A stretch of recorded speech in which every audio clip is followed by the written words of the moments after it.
Hello everyone, good evening. I'm Olawande and I'm delighted to be sitting here with Pastor Ayoola Jolayemi. It's a pleasure, sir. Thank you very much. Yes, sir. So earlier this evening, you spoke on the syndicate session about creating businesses, which I think is very timely because we are in a wave of entrepreneurship, especially in the youthful generation. So thank you very much for that awesome delivery.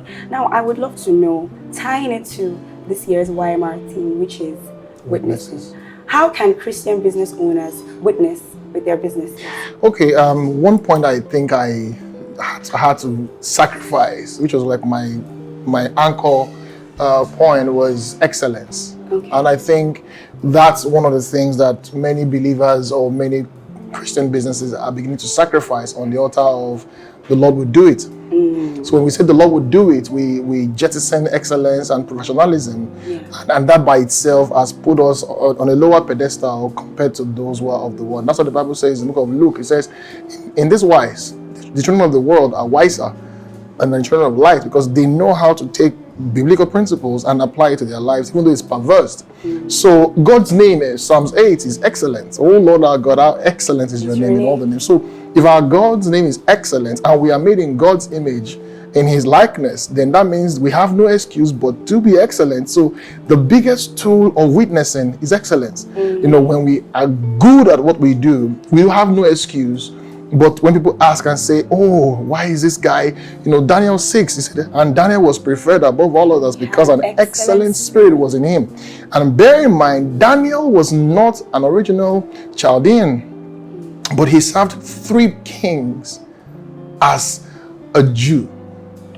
As an Israelite, he served 3 kings because he had an excellent spirit in him. So it is absolutely one of the biggest tools for witnessing, because when you are good at what you do, people will ask you, what is the difference? Why are you standing out? What's making you look like this is so easy for you? Because you're excellent. So I think beyond the grace of God and the power of God is our commitment to excellent delivery of our work, whether it's goods, whether it's services, whether it's even preaching the gospel of Jesus Christ, in our appearances, in how we speak, in how we smell, in how we, everything, even your hair. You must be excellent, so that way, and I tell people, excellence is not expensive. It is just intentionality. It doesn't mean that I'm bringing or breaking the bank. I'm just doing the right thing and giving the best value possible at every given time. So excellence is something we cannot joke with. If we really want to take the mountains of the world, we must be excellent. That way, people will not ignore us. They would ask, who's that guy? What does he do differently? And that is so important. It's so important. Thank you very much, sir. I really like what you said, and I personally feel that caps it all up. Absolutely. Because when you have excellence, like people say, excellence speaks for itself. Absolutely. So before you even walk into a room, your reputation already precedes Absolutely. you. And like you said about Daniel, when you just pointed it out, I actually thought about it. He didn't really have to say, oh, hey guys, I'm a Christian. Yep. But every single king that he served, they all knew him. Preach it. So much that they wanted to kill him for his beliefs. So the excellent spirit he had actually. And they couldn't kill him because even the king was the first person to go to the pit and said, oh Daniel, did the God you serve deliver you? Why? Because even the king was like, this guy can't die. This guy can't die. And bear in mind something. He said to the king, don't worry, let them do what they want to do. Because even the king had come to know that the God that Daniel served was the real God. However, he still had to stand, in that space. But he came and said, did the God you serve deliver you? Because that means there must have been a conversation, bearing in mind that Daniel was an advisor to that king.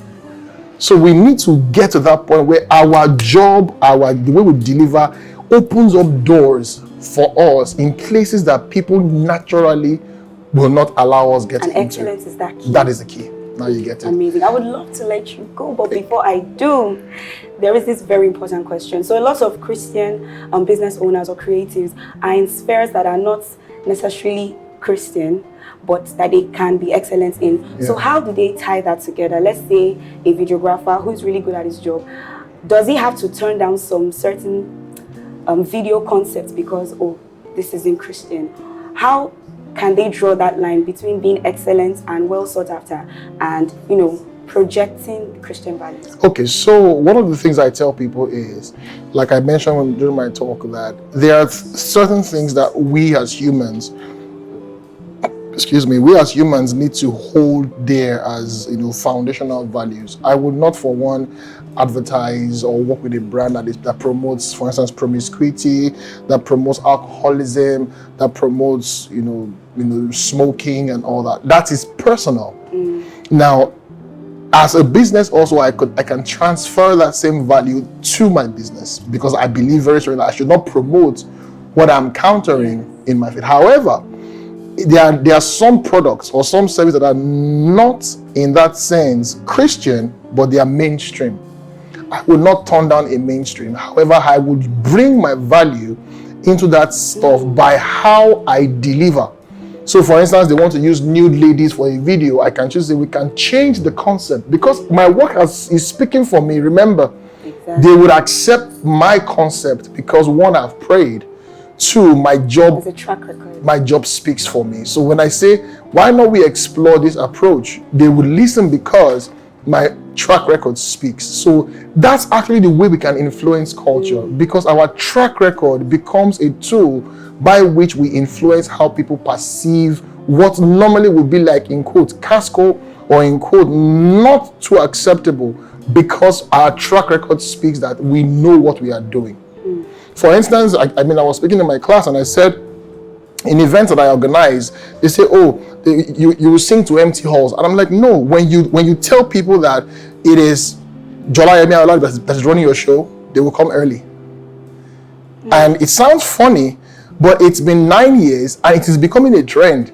Who's your production manager? Who's your project manager? Oh, it's Jolayemi YMR'. Okay, so that means your show will start on time. Wow. So I hear people say things like, that means your show will start on time. Because it is Jolayemi running your show, it will start on time. That is the kind of influence we need to bring to the public space. Wow. Because normally shows at the hotel or those venues start at 1 a.m., 12 midnight, but we say we'll start at 4 o'clock. Be sure that you will come in to an empty hall when you come at 12. Because we'll be done. Everything boils down to that. It comes back to you building on, if God has given, our God is consensuous. Day one, he built. 2, he built. 3, he built. Our God is structured. We cannot be shabby and then we say we serve a structured God. We cannot be shabby serving a structured God. Excellence comes from structure.